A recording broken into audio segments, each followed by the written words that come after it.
Hello everyone, welcome back to my channel Conquer Code with Raj. जैसा कि आप लोगों को पता है कि हम लोग डायनेमिक प्रोग्रामिंग प्रलय सीरीज स्टार्ट कर चुके हैं, जिसमें हम देख रहे हैं पैटर्न 1 डीपीओन 1D एरेज। और हमने लास्ट लेक्चर में हमने देखा leet code 70 problem climbing stairs. तो आज हम डिस्कस करने वाले हैं उसकी टाइम कॉम्प्लेक्सिटी पे। जैसा कि आप लोगों को मैंने बताया था कि उस कोड की टाइम कॉम्प्लेक्सिटी क्या होती है, 2n। तो आज हम वही डिस्कस करेंगे कि 2n टाइम कॉम्प्लेक्सिटी कैसे आती है, राइट। ओके। और सबसे पहले एक डाउट क्लियर करते हैं कि लोगों को लगता है कि टाइम कॉम्प्लेक्सिटी, किसी भी कोड की टाइम कॉम्प्लेक्सिटी क्या है। जैसा कि नाम में आ रहा होता है टाइम। तो लोगों को लगता है कि जैसे कि हमारा code with in 1 second run हो रहा है, कि विद इन 2 सेकेंड रन हो रहा है, या 1 मिनट में रन हो रहा है, या 100 सेकेंड में रन हो रहा है। क्या ये है टाइम कॉम्प्लेक्सिटी की मतलब आपका कोड कितने टाइम में रन करेगा, कि ये टाइम कॉम्प्लेक्सिटी है। तो अगर आपको ऐसा लगता है कि ये टाइम कॉम्प्लेक्सिटी है तो आप बिल्कुल गलत सोच रहे हैं। ये चीज़ टाइम कॉम्प्लेक्सिटी नहीं होती है कि आपका कोड कितने सेकेंड्स या कितने मिनट्स में आपका कोड रन करेगा, उसको हम टाइम कॉम्प्लेक्सिटी नहीं कहते। तो व्हाट इज़ टाइम कॉम्प्लेक्सिटी? तो जैसे कि मैंने एक डेफिनेशन लिख रखी है नीचे कि what is time complexity. Time complexity is a way to measure how fast and how slow your program runs on the size of the input. तो अगर इस डेफिनेशन को समझें तो ये डेफिनेशन बोल रहा है कि आपका कोड कितना फास्ट और कितना स्लो रन कर रहा है on the basis of input. जैसे जैसे अगर आपका इनपुट क्या था, अगर हम क्लाइंबिंग स्टेयर्स की बात करें, और क्लाइंबिंग स्टेयर्स फंक्शन की, उसमें एक इंट एन दिया रहता था। एन क्या रिप्रेजेंट करता था? टॉप। आपको कहाँ जाना होता था? 0 टू टॉप जाना होता था। तो एन कुछ भी हो सकता है ना, एन। लाइक क्लाइंबिंग स्टेयर्स में आई थिंक उसने 45 तक डिफाइन किया था, 1 से लेके 45 तक डिफाइन किया था। बट अगर मैं चाहूँ तो एन को तो मैं अपनी मर्ज़ी से रख सकता हूँ, क्योंकि ये इनपुट है। मैं अपनी मर्ज़ी से उसको बढ़ा सकता हूँ। मैं बोल सकता हूँ 1 टू 10 की पावर 4 रख दो। मैं उसको ये भी बोल सकता हूँ 1 टू 10 की पावर 8 रख दो। मैं उसको ऐसे भी बोल सकता हूँ, राइट। ये भी बोल सकता हूँ ना। तो एन क्या है? N is the input. और जैसे जैसे एन इंक्रीज होगा, उसके बेसिस पे आपका कोड फास्ट रन, कितना फास्ट या कितना स्लो रन कर रहा है, उसको बोलते हैं टाइम कॉम्प्लेक्सिटी, राइट। तो ये तो होगी एक टेक्निकल डेफिनेशन। आइए हम एक सिंपल डेफिनेशन देखते हैं जो कि मेरे को अच्छी लगती है पर्सनली।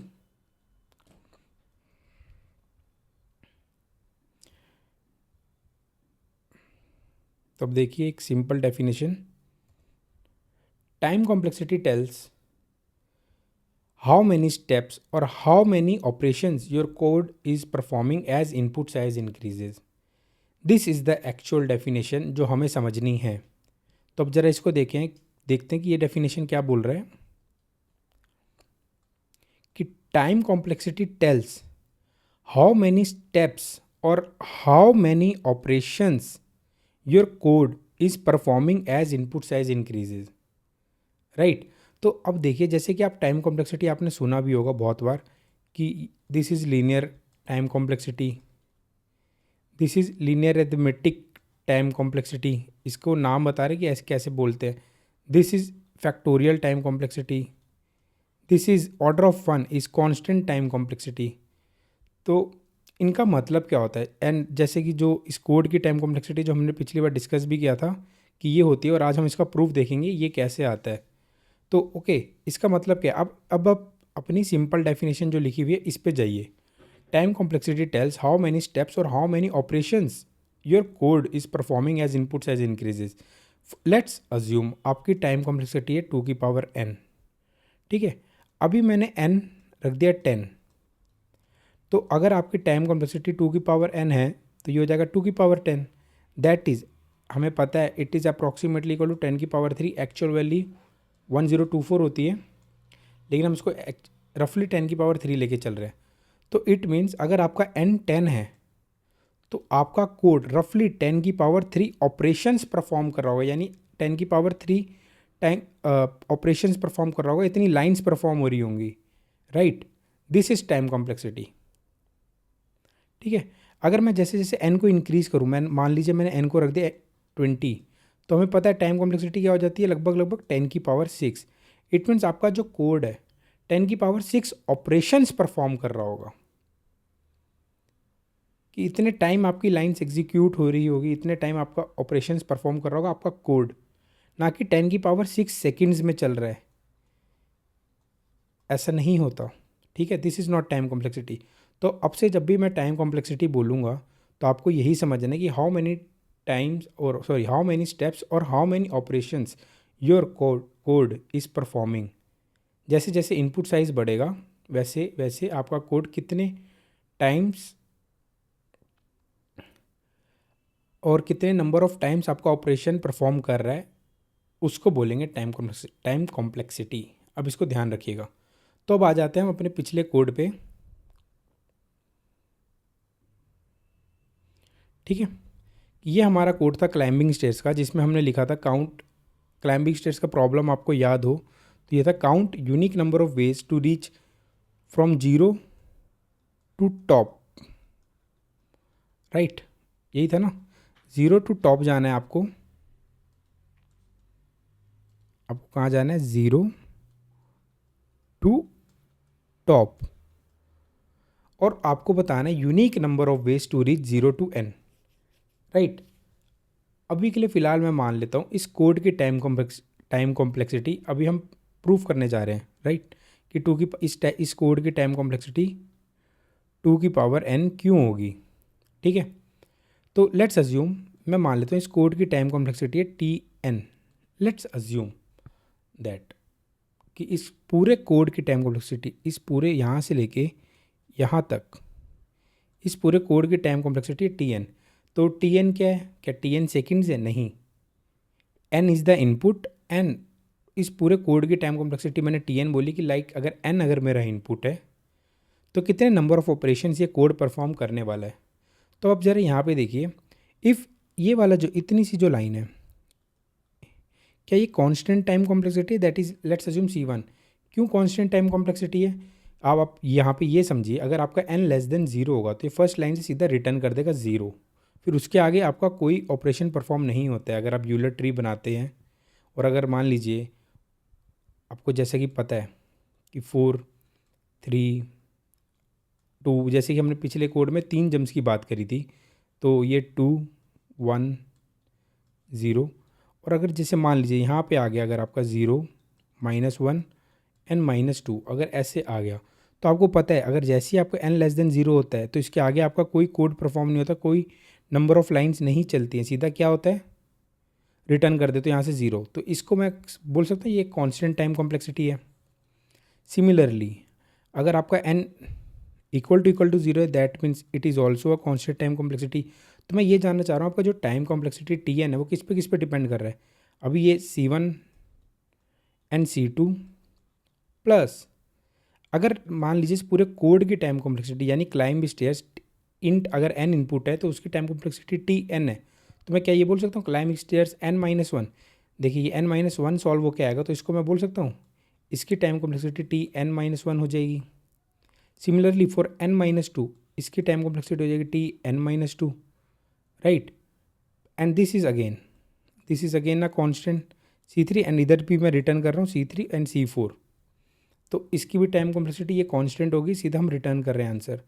एडिशन मल्टीप्लिकेशन इन सब की भी टाइम कॉम्प्लेक्सिटी कांस्टेंट होती है। ठीक है, क्योंकि सीधा एक स्टेप में हम परफॉर्म कर देते हैं, हमारा CPU एक स्टेप में परफॉर्म कर देता है। तो अगर मैं इसको एक्चुअल में लिखूँ तो हमारी टाइम कॉम्प्लेक्सिटी कैसे होगी, tn-1 plus tn-2 plus c1 plus c2 plus c3 plus c4। अब एक काम करते हैं, ये जो कांस्टेंट है ये कांस्टेंट जुड़ के एक कांस्टेंट ही तो बनाएंगे, है ना, कोई ना कोई एक कांस्टेंट ही बनाएंगे। तो मैं इसको क्या लिख लेता हूँ, इसको लिख लेता हूँ t⁻n-1 प्लस t⁻n-2, एंड इसको मैंने लिख लिया एक कांस्टेंट, इसने बना दिया लेट्स अज्यूम c।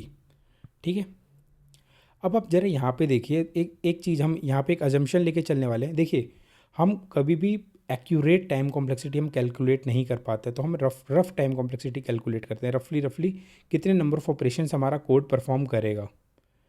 ठीक है, तो एक्चुअल में तो हम कर नहीं पाते। अब आप सोच के देखिए, मान लीजिए n आपका बहुत बड़ा है, लेट्स अज्यूम n आपका 10⁸ है। ठीक है, तो ये क्या बता रहा है, n अगर इनपुट आपका n⁸ है तो tn क्या बता रहा है, आपके कितने नंबर ऑफ ऑपरेशंस परफॉर्म होने वाले हैं। तो ठीक है, ये बताएगा कि अगर इनपुट अगर 10⁸ डाल दूँ तो t 10⁸ is representing how many operations your code is performing, right. Similarly tn-1 डाल दूँ तो ये क्या बताएगा कि 10⁸ को सॉल्व करने के लिए आपका कोड कितने नंबर ऑफ ऑपरेशंस परफॉर्म कर रहा है। सिमिलरली n-2 डाल दूँ तो ये क्या बता रहा है कि आपका कोड 10⁸ -2, देखो यहाँ पे तो n इनपुट है, तो n क्या है, इनपुट, यानी कि मेरे को n 10⁸ पे जाना है, 0 से 10⁸ पे जाना है। तो उसको हमने रिप्रेजेंट किया 0 to 10⁸ पे जाने के लिए, उसको हमने रिप्रेजेंट किया tn से, and tn is representing what, how many times your code is performing operations, how many operations your code is performing, right. Similarly t⁻n-1 है, तो यानी अगर मुझे 0 to 10⁸ जाना है तो ये tn-1 इज रिप्रेजेंटिंग कि how many times your code is, how many operations your code is performing, right. Similarly tn-2 के लिए, 10⁸ के लिए, करेक्ट, यहाँ पे आप करेक्ट है जी। ठीक है, तो मैं ये यहाँ पे ये अज्यूम करना चाहता हूँ कि देखिए यहाँ पे tn-1 tn-2 अप्रॉक्सीमेटली इक्वल होंगे। देखिए n बहुत बड़ा है तो कोई ज़्यादा नंबर ऑफ ऑपरेशंस में फ़र्क पड़ने वाला नहीं है। लेट्स अज्यूम अगर इधर मान लीजिए मेरे को 1000 ऑपरेशंस लग रहे हैं, 1000 ऑपरेशंस, 1000 टाइम्स आपका ऑपरेशन परफॉर्म कर रहा है आपका कोड, तो हो सकता है इधर 999 बार कर रहा हो या 99998 बार कर रहा हो सकता है। पर तो ये अज्यूम करके चल रहा हूँ कि tn-1 is approximately equal to tn-2, right. तो ठीक है जी, तो मैं ये अज्यूम करके चल रहा हूँ, अज्यूम दैट, अब आपको पता लगे हो कि n अगर बहुत हाई है तो आप अज्यूम कर ले रहे हैं, आप क्या अज्यूम कर रहे हैं कि t⁻n-1 अप्रॉक्सीमेटली आपका किसके बराबर होगा, t⁻n-2 के लिए, कि इन दोनों को सॉल्व करने के लिए आपके ज़्यादा आपके नंबर ऑफ ऑपरेशन में ज़्यादा कोई डिफरेंस होगा नहीं। तो मैं आपकी एक फाइनल इक्वेशन अब आपकी क्या बन जाएगी, tn is equal to tn-1 plus tn-2 की जगह मैं फिर से अगेन tn-1 पुट कर दे रहा हूँ, प्लस सी tn, इसको मैं लिख दे रहा हूँ 2tn-1 प्लस सी, राइट। ये बन गई आपकी अब फाइनल इक्वेशन।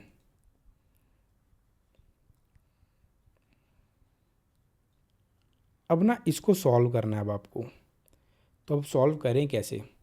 तो ठीक है जी, हम इसको सॉल्व करते हैं, एक बार लिख लेते हैं यहाँ पे। हमारी फाइनल इक्वेशन क्या बनी थी, tn is equal to 2tn-1 plus c, correct. ये बन गया आपकी, लेट्स अज्यूम ये बन गया आपकी फर्स्ट इक्वेशन। ठीक है, तो अब आप एक काम करिए, n को रिप्लेस करिए n-1 से। ठीक है, मैं रिप्लेस कर देता हूँ। अगर जैसे ही मैंने n को n-1 से रिप्लेस किया तो मेरी इक्वेशन क्या बन गई, tn-1 2tn-2, देखिए यहाँ पे n को n-1 से किया तो ये n-2 हो जाएगा, n-1 प्लस -1, तो -1 -1 -2, ये बेसिक मैथ है, ये आपको पता होगी। इसको मैं बोल देता हूँ सेकेंड इक्वेशन। अब एक काम करिए, n को फर्स्ट इक्वेशन में ही आप रिप्लेस करिए n-2 से। जैसे अगर n-2 से अगर आपने रिप्लेस किया तो आपकी इक्वेशन क्या बन गई, अब ये n को n-2 से कहाँ किस में रिप्लेस कर रहे हैं, इन इक्वेशन 1, इन इक्वेशन 1, ठीक है। tn-2 is equal to 2tn-3 plus C, ये हो गया थर्ड इक्वेशन। अब एक लास्ट और दिखा रहा हूँ मैं आपको, n को n-3 से रिप्लेस कर लीजिए तो अब आपकी इक्वेशन क्या बन जाएगी, tn-3 is equal to 2tn-4 plus C, ये हो गया फोर्थ इक्वेशन आपकी। तो एंड ये आप कब तक करेंगे, टिल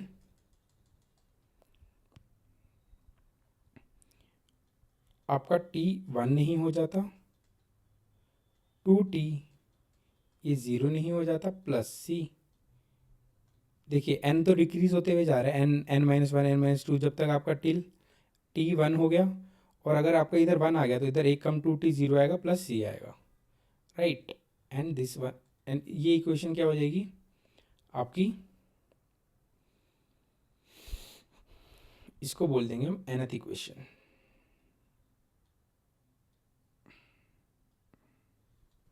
ठीक है, ये आपकी होगी nth इक्वेशन।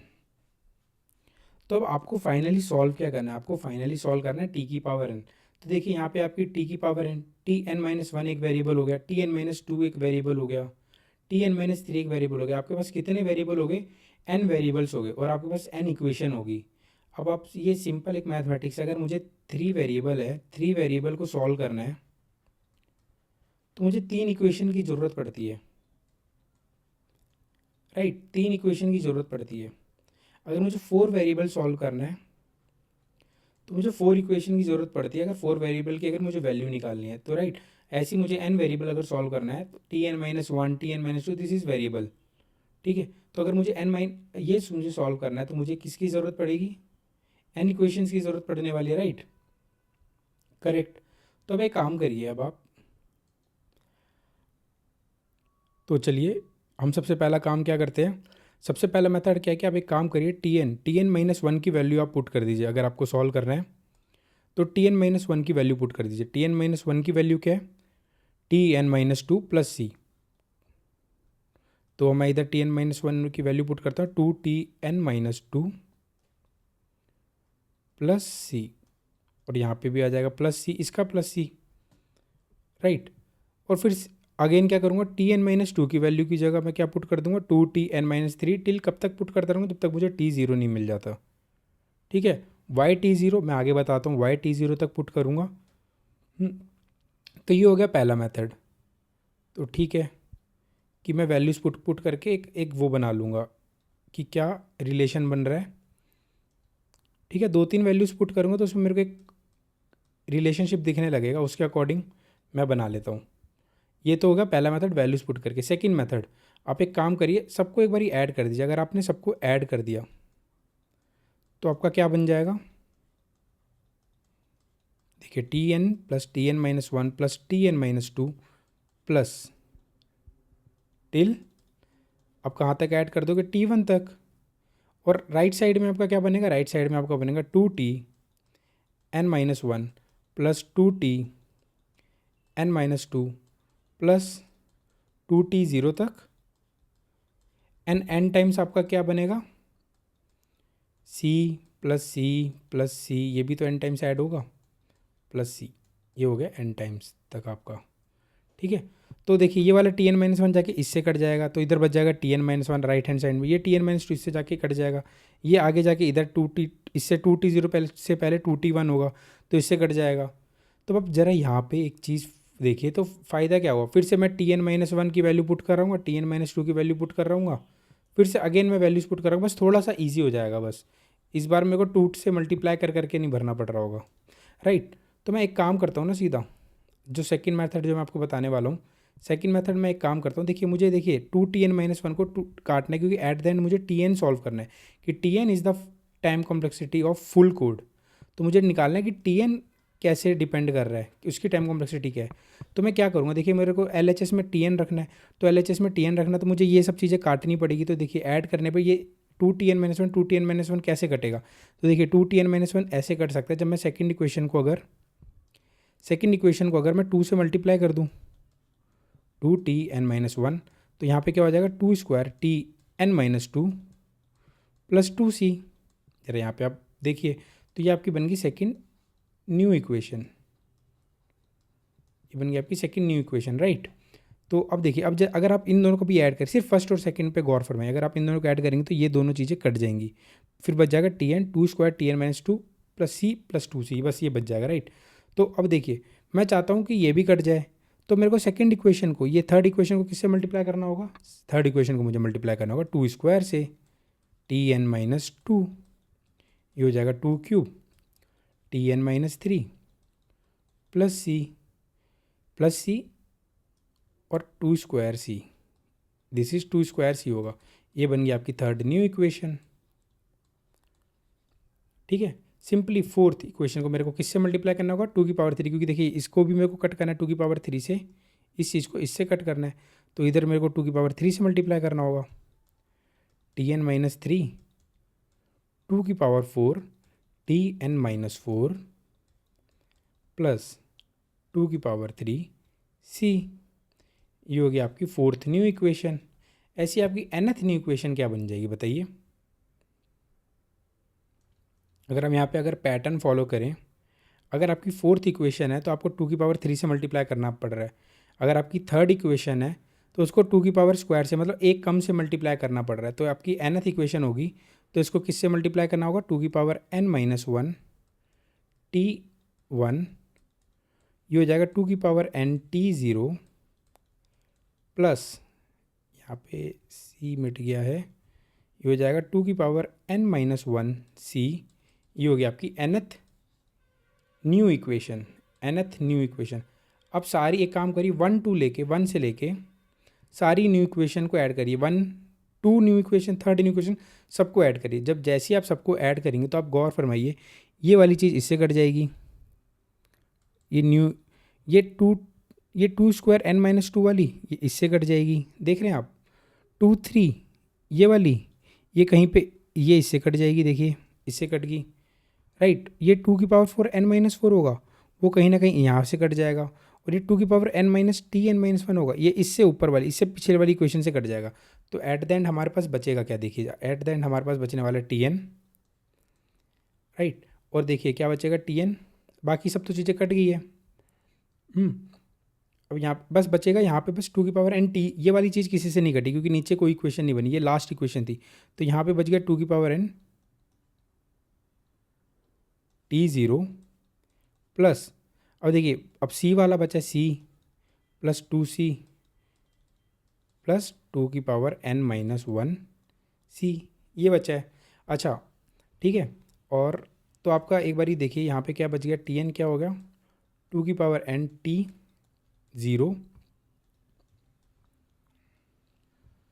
T0, और यहाँ से आप C कॉमन निकाल लीजिए, 1 प्लस 2 प्लस 2 स्क्वायर होगा यहाँ पे, प्लस टिल 2n-1 तक।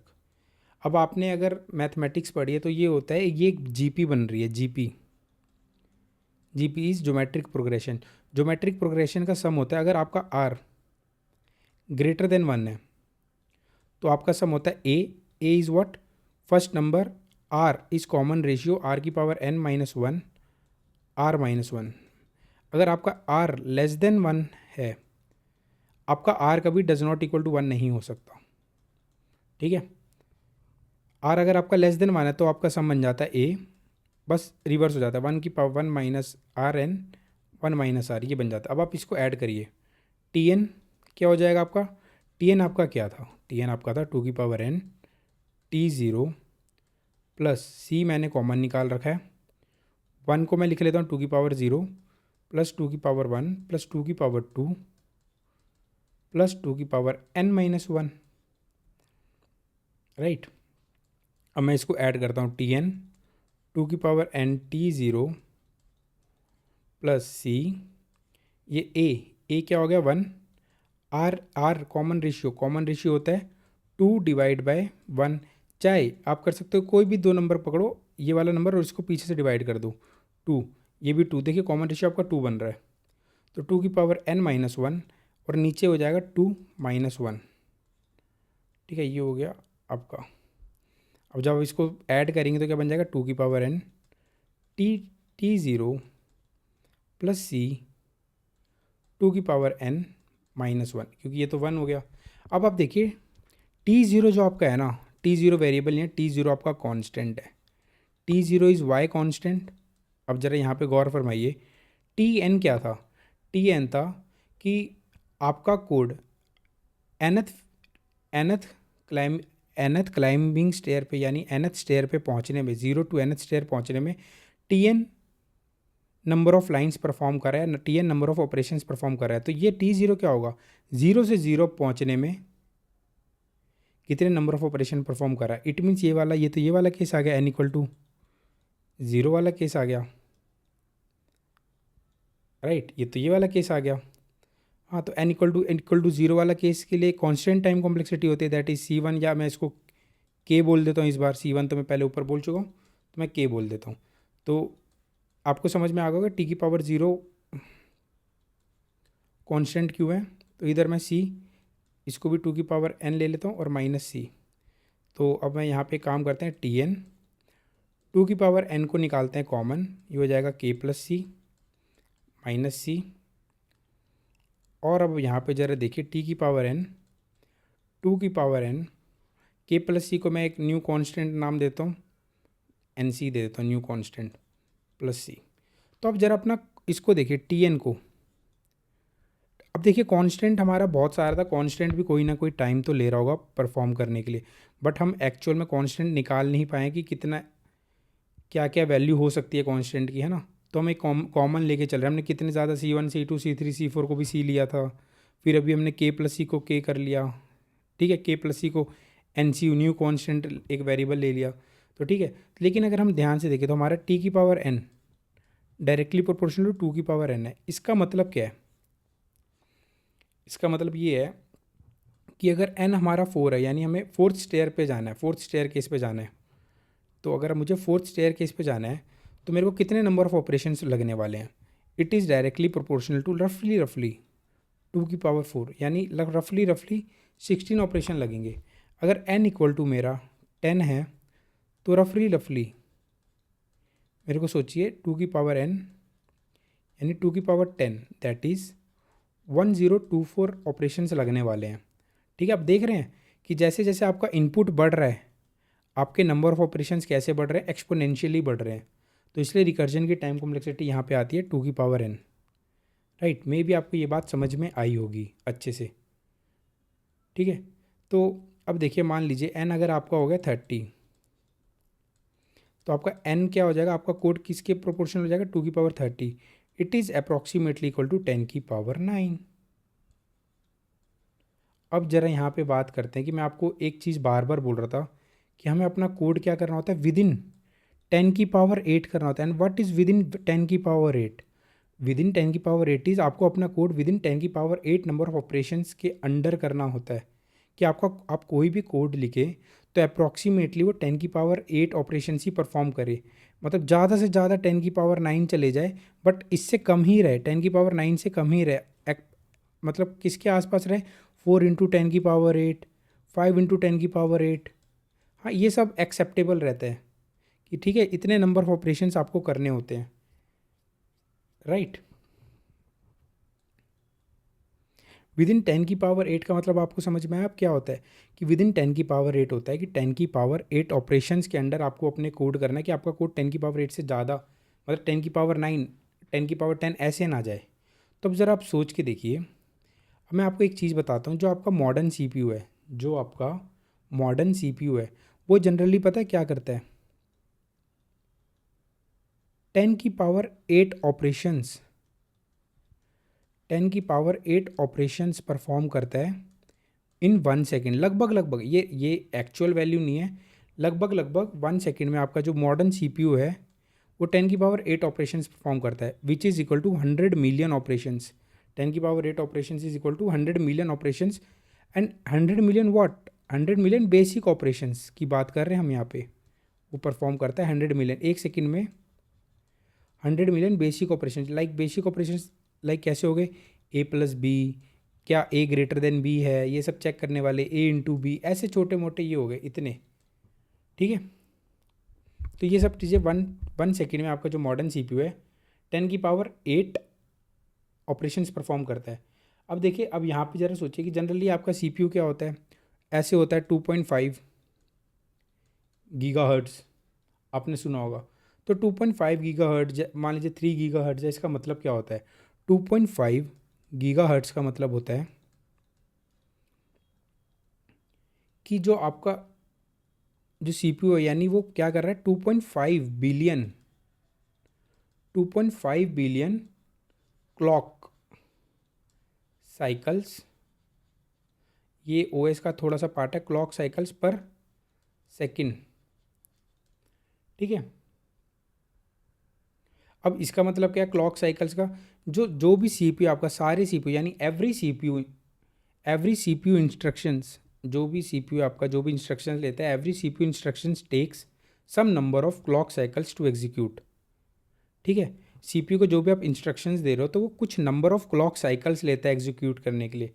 जैसे फॉर एग्जांपल अगर मैं सिंपल एडिशन की बात करूँ, मान लीजिए आपने सीपीयू को इंस्ट्रक्शन दिया कि आप A+B कर दो, तो वो A+B, तो ये एक ऑपरेशन हुआ, यानी एक ऑपरेशन को परफॉर्म करने के लिए वो क्या करता है कि कुछ साइकिल्स लेता है, कुछ साइकिल्स लेता है। जैसे फॉर एग्जांपल मान लीजिए इधर मान लेते हैं 1 to 5 साइकिल्स लेता है, 1 to 5 साइकिल्स लेगा कि परफॉर्म करने के लिए। अब ये थोड़ा ओएस का पार्ट है तो इसमें ज़्यादा हम डीप घुसेंगे नहीं।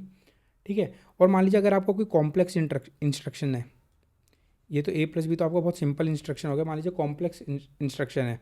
ठीक है, तो उसमें 10 से 100+ साइकिल्स भी जा सकती है, वो आपका डिपेंड करता है। अगर सीपीयू का आप कोई सा भी इंस्ट्रक्शन दे रहे हैं कि आपको ये सॉल्व करना है, तो वो कुछ साइकिल्स में परफॉर्म करता है, राइट।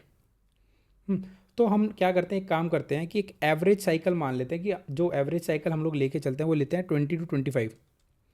मतलब हर एक ऑपरेशन को परफॉर्म करने के लिए उसको एवरेज 20 to 25, चाहे कॉम्प्लेक्स ऑपरेशन हो चाहे सिंपल ऑपरेशन हो। तो हमारा कोड क्या होता है, कॉम्प्लेक्स प्लस सिंपल का मिक्सचर ही तो होता है, राइट। हमारा कोड कॉम्प्लेक्स प्लस सिंपल का मिक्सचर ही होता है।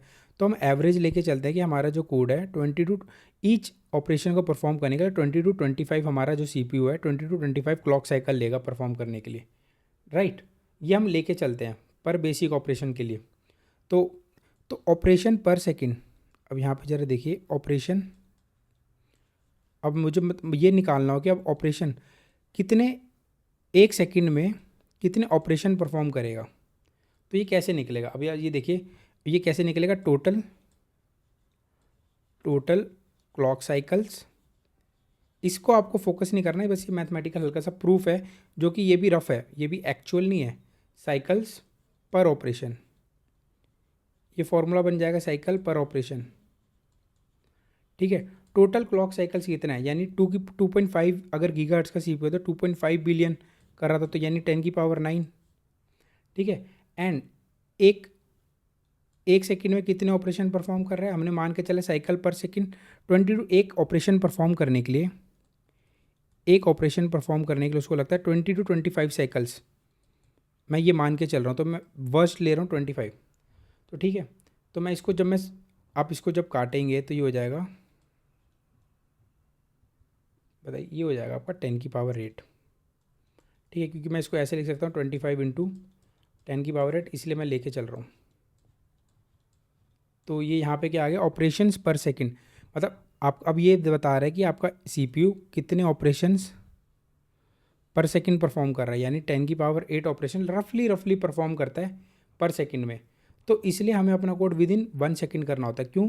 क्योंकि जनरली जो लीड कोड है, जो भी आपके एक्सटर्नल जो भी कोडिंग्स प्लेटफॉर्म है, लीड कोड हो गया, GFG हो गया और कोड फोर्सेस हो गए, कोड शेफ हो गया, तो आपने देखा होगा ये लोग क्या करते हैं ना, ईच टेस्ट केस के लिए ना बोलते हैं कि आपको 1 सेकंड टाइम लिमिट वो कर देते हैं, सेट कर देते हैं वो लोग। अब उन्होंने अपने बैकएंड में सिस्टम में सेट कर रखा है कि ईच टेस्ट केस को रन करने के लिए 1 सेकंड आपका टाइम लिमिट सेट कर रखा है। आपको देखा कई बार देखते होगी वो टाइम लिमिट 1 से 2 सेकंड, CPP के लिए 1 सेकंड, जावा के लिए 2 सेकंड, पाइथन के लिए 4 सेकंड, ऐसे आप देखते होगे। तो उन्होंने एक बेंचमार्क सेट कर रखा है, ये सारे ऑनलाइन कोडिंग प्लेटफॉर्म्स ने, leet code, GFG, code forces, code chef ने 1 सेकंड में आपको विद इन सारे टेस्ट केस, जो भी सारे टेस्ट केस नहीं, आपका ईच टेस्ट केस आपका 1 सेकंड में परफॉर्म होना चाहिए। तो अगर आपको 1 सेकंड में परफॉर्म करना है तो आपका कोड आपका विद इन 10⁸ ऑपरेशन होना चाहिए, राइट। ये तो आपको समझ में आ गई होगी अब बात। तो बस आपको ये याद रखना है कि आपको कोड विद इन 10⁸ ऑपरेशन में करना है, और ये भी रफली हम कैलकुलेट कर लेते हैं टाइम कॉम्प्लेक्सिटी निकाल के, राइट। तो अब आपको समझ में आया कि अब ये हम अपना कोड विद इन 10⁸ क्यों करते हैं। तो ये आपको समझ में आया क्योंकि हमारा जो मॉडर्न CPU है वो जनरली 1 सेकंड में 10⁸ ऑपरेशंस परफॉर्म करता है। और अगर मान लीजिए मैंने टेस्ट केस के लिए, अगर मैंने अपने टेस्ट केस के लिए 1 सेकंड अगर मैंने बेंचमार्क सेट कर दिया सारे कोडिंग प्लेटफॉर्म के, वो मेरे पे डिपेंड करता है मैं कितना सेट करता हूँ। तो सबने जनरली 1 सेकंड सेट कर देते हैं, 2 सेकंड सेट कर देते हैं।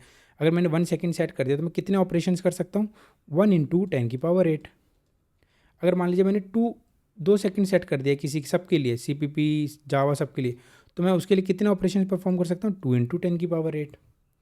और अगर मैंने पाइथन के लिए मैंने मान लीजिए कर दिया 4 सेकंड, तो उसके लिए कितना हो गया? 4 इंटू 10⁸। लेकिन अप्रॉक्सीमेटली ये क्या हुआ? 10⁸ ऑपरेशन ही तो परफॉर्म कर रहा है, मतलब अगर प्रोपोर्शनली देखा जाए तो 10⁸ ऑपरेशन ही परफॉर्म कर रहा है, राइट। तो आपको अभी ये याद रखना है, विदिन 10⁸ ऑपरेशंस रखना होता है। अब जैसे मान लीजिए आप कभी आपका जो कोड है 10⁸ ऑपरेशंस परफॉर्म कर रहा है, इट मीन्स 1 सेकंड में आपका 10⁸ ऑपरेशंस परफॉर्म करता है, तो 10⁸ ऑपरेशंस परफॉर्म करने के लिए आपको 100 सेकंड्स लगेंगे। तो देखिए अब आजकल के टाइम पे कोई इतना वेट करता है कि आपका कोड एग्जीक्यूट हो, 100 सेकंड तक आपका कोई ऐप चले, मतलब आपने कोई ऐप खोला और 100 सेकंड तक आप वेट कर रहे हैं, 1.5 मिनट तक ये लोड हो रहा है। आजकल कोई इतना वेट करता है नहीं ना, आजकल सबको चाहिए फास्ट। तो इसलिए और उसके लिए बैक एंड में तो कोडिंग होती है और ऑप्टिमाइज कोडिंग होती है। तो दैट्स वाई आपको 1 सेकंड के विदिन वो जो भी प्रोग्राम लिखवाते हैं तो कोशिश करते हैं कि विदिन 1 सेकंड में ही आपका चल जाए, जितनी इस वजह से, ठीक है। तो इतना वेट आजकल कोई करता नहीं 100 सेकंड तक। तो अगर लेकिन मान लीजिए मैंने अपने बैक एंड में सेट कर दिया बेंचमार्क कि 100 सेकंड तक कर, तो आपका 10⁻10 ऑपरेशंस भी चल जाएगा। तो मे भी आपको मेरी बात समझ में आई होगी, ठीक है। तो ये नोट्स बनाते हुए चलिएगा कि आपको विदिन, और आपको ये भी पता लग गया कि आपका जो आपका T⁻n है क्लाइंबिंग स्टेज के लिए 2⁻n पर डिपेंड कर रहा है। अगर आपको याद हो, आपका एक ट्रिबोनेकी एक फंक्शन मैंने करवाया था, ट्रिबोनेकी में आपको ट्रिबोनेकी निकालना था int n। तो यहाँ पे आप कुछ बेस केस लिखते थे, ठीक है, ये मैं लिख नहीं रहा हूँ, और फिर आप कॉल करते थे ट्रिब n-1 को, ट्रिब n-2 को, ट्रिब n-3 को आप कॉल करते थे। तो ठीक है, तो और फिर कुछ फाइनल आंसर निकालने के लिए आप अपना कुछ कांस्टेंट टाइम परफॉर्म करते थे और फिर रिटर्न कर देते थे, राइट। तो अगर मैं इस कोड के लिए टाइम कॉम्प्लेक्सिटी की बात करूँ, तो अगर मान लीजिए इस पूरे कोड की टाइम कॉम्प्लेक्सिटी T⁻n, तो ये किस किस पे डिपेंड कर रहा है? T⁻n-1 plus T⁻n-2 plus T⁻n-3 plus some constant. तो अब देखिए ये, अब मैंने क्या बोलता है, सबको मैं क्या कर ले रहा हूँ, सबको मैं जनरली अगर n बहुत हाई है तो सबको T⁻n-1 के बराबर ही मान लेता हूँ। तो मैं इसको ऐसे लिख लूँगा 3Tn-1। देखिए बहुत अजम्पशंस हम लेके चल रहे होते हैं। फिर मैं क्या करूँगा सबको, अब मैं एक इक्वेशन बनाऊँगा Tn-1 that is 3Tn-2 plus c, एक इक्वेशन ये बन गई फर्स्ट इक्वेशन, ये बन गई सेकेंड इक्वेशन, और ये बन गई हमारी मान लीजिए थर्ड इक्वेशन 3Tn-3। ये मैं फटाफट कर रहा हूँ, ये आप ऊपर देख के आएंगे तो आपको समझ में आएगा थर्ड। ऐसे करते करते nth इक्वेशन बन जाएगी T⁻1 that is 3T0 plus c। अब आपको क्या करना होगा, देखो आपको 3Tn-1 काटना है, तो आपको सेकंड इक्वेशन को किससे मल्टीप्लाई करना होगा?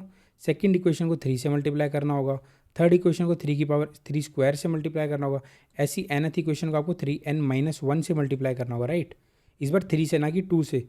तो जब आप काट के आओगे सबको तो ये Tn हो जाएगा, कैसे बनेगा? 3n, T0 बचेगा एक आपके पास, और आपके पास बचेगा c plus 3c plus 3 square c plus 3n-1 c, और इसका सम कितना हो जाएगा? 3n T0 प्लस c मैं निकाल लूँ तो 1, इस बार कॉमन रेशियो 3n आएगा, 3n-1, 3 - 1 दैट इज़ 2। अब आपका ये कैसे बन गया देख लीजिए, यहाँ पे 3n, T0 हमारा एक कॉन्स्टेंट है तो इसको मैंने k ले लिया, c 3n-1 बाई 2, c/2 भी एक कांस्टेंट हो गया, ठीक है। तो c/2 को भी मैं एक काम करता हूँ, इसको मैं k1 ले लेता हूँ, और c/2 को मैं क्या करता हूँ, k2 ले लेता हूँ, ये भी हो गया 3n-1। तो अब आप देखिए, जब अगर आपकी 3 कॉल लग रही होती है, तो आपको समझ में आया, 3 कॉल लग रही होती है तो आपका टाइम कॉम्प्लेक्सिटी डायरेक्टली प्रोपोर्शनल हो जाता है 3n के। तो मैंने बोला भी था कि ट्रिबोनेकी में 3n होती है। अगर मान लीजिए अगर आप k कॉल्स कर रहे होते हैं, अगर आप मान लीजिए k कॉल्स होती k Tn-1, Tn-2, Tn-3, तो आपकी टाइम कॉम्प्लेक्सिटी किसके प्रोपोर्शनल हो जाती? के की पावर एन के, राइट। ये हो गया एक जनरल वे। तो मे भी अब आपको समझ में आया होगा, लेकिन आपको ये सब प्रूफ करने की ज़रूरत नहीं है, ये बस मैंने आपको बताया है कि कैसे प्रूफ होता है, ठीक है। तो आपको बस याद रखना है। अब आप ज़रा यहाँ पे देखिए, थोड़ा सा गौर फरमाइए कि आपकी एक्सेप्टेबल टाइम कॉम्प्लेक्सिटी क्या होगी। मान लीजिए अगर आपका इनपुट साइज़, जो कि मान लीजिए इनपुट साइज़ है, इनपुट साइज़ जैसे मान लीजिए n है, हाँ। तो मैं यहाँ पे थोड़ा सा लिख रहा हूँ कि एक्सेप्टेबल टाइम कॉम्प्लेक्सिटी कितनी होगी आपकी। देखिए जरा यहाँ पे इनपुट साइज़ आपका n है, मान लीजिए आपका n 10 की पावर 4 से कम है। इनपुट साइज़ अगर आपका 10 की पावर 4 से कम है तो आपकी एक्सेप्टेबल टाइम कॉम्प्लेक्सिटी हो सकती है ऑर्डर ऑफ n स्क्वायर। क्यों? वर्स्ट केस में आपका जो n होगा वो, वर्स्ट केस में आपका n जो होगा लेस देन 10 की पावर 4 होगा। मान लीजिए तो 10 की पावर 4 इंटू 10 की पावर 4 आपने कर भी दिया तो 10 की पावर 8 विद इन, अगर आप इसका कुछ ब्रूट फोर्स भी लिखते हो, अगर आप, या ब्रूट फोर्स चाहे अपना कोड आप with in order of n square में लिख देते हो, तो आपका जो कोड है 10 की पावर 8 ऑपरेशंस रफली परफॉर्म करेगा। अगर इतने ऑपरेशंस परफॉर्म करेगा अगर आपका कोड, तो आपको अपने, अब आप सोच सकते हैं कि आपको अपना time complexity with in order of n square, अगर आप इससे भी कम कर सकते हो ऑर्डर ऑफ n तो तभी चलेगा, अच्छी बात है। लेकिन अगर आप ऑर्डर ऑफ n स्क्वायर में भी लिख पा रहे हो तो आपका कोड रन करेगा विद इन 1 सेकेंड।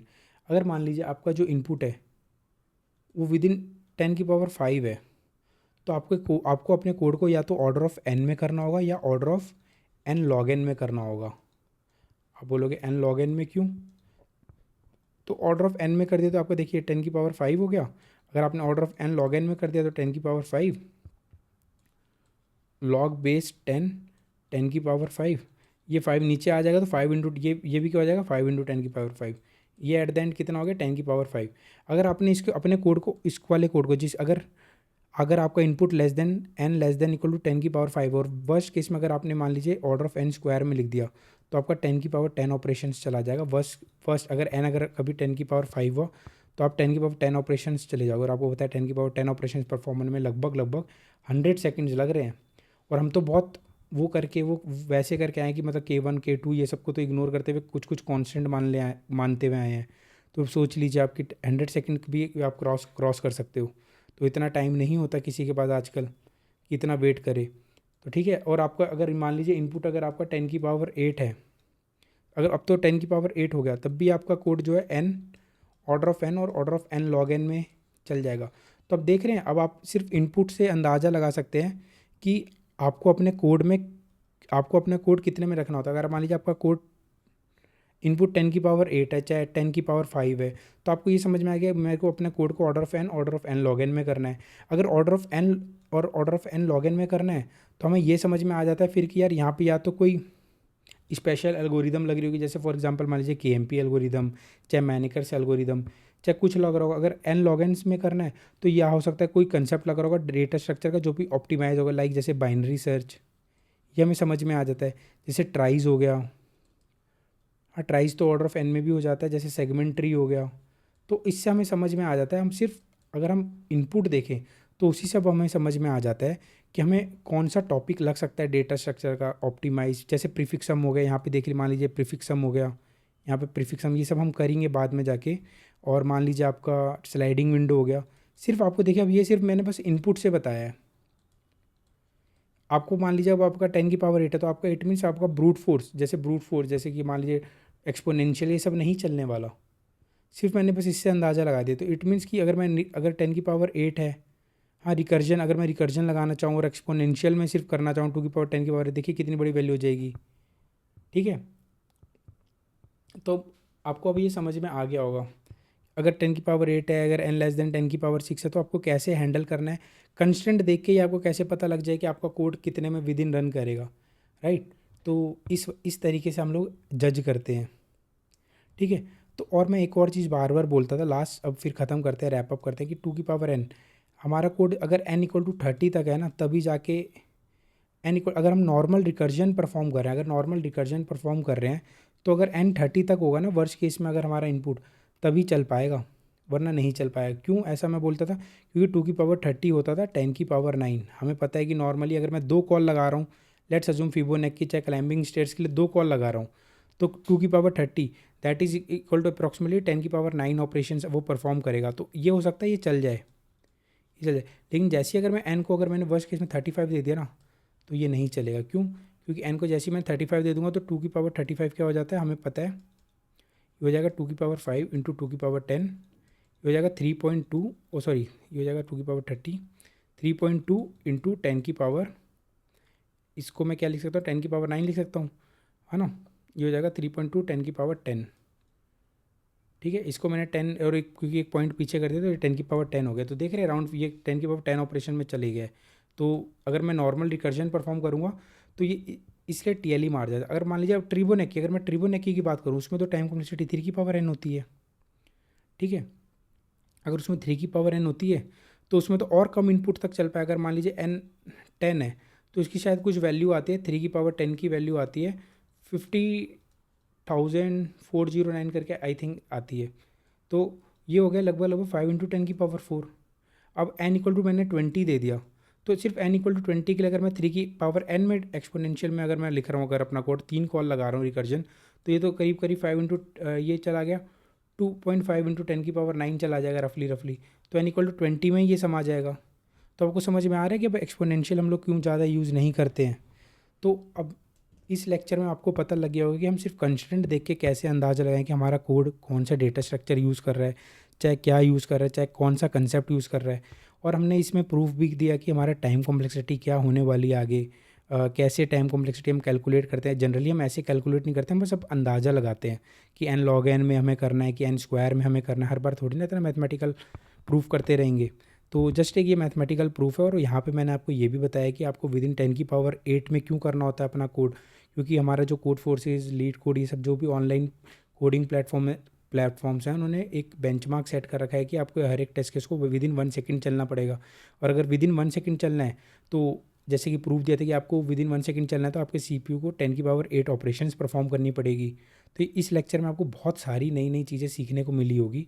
तो अगर आपको कुछ कुछ नई नई चीज़ें सीखने को मिली और आपको अच्छा लग रहा है कि हम बिल्कुल इन डेप्थ जाके चीज़ें देख रहे हैं कि कैसे कैसे परफॉर्म हो रही हैं, हाँ थोड़ा सा लेक्चर बड़ा हो जाता है, लेकिन हमें बिल्कुल दिमाग में चीज़ें घुसानी है, हमें ऊपर ऊपर से नहीं करनी है। क्योंकि इंटरव्यूअर हमें कहीं पे भी घुमा सकता है और हमें घूमना नहीं है। और ये हम कब नहीं घूमेंगे, जब हमारे कोडिंग स्किल्स, चाहे कुछ भी, कोई सा भी स्किल है, वो हमें इन डेप्थ आती हूँ चीज़ें।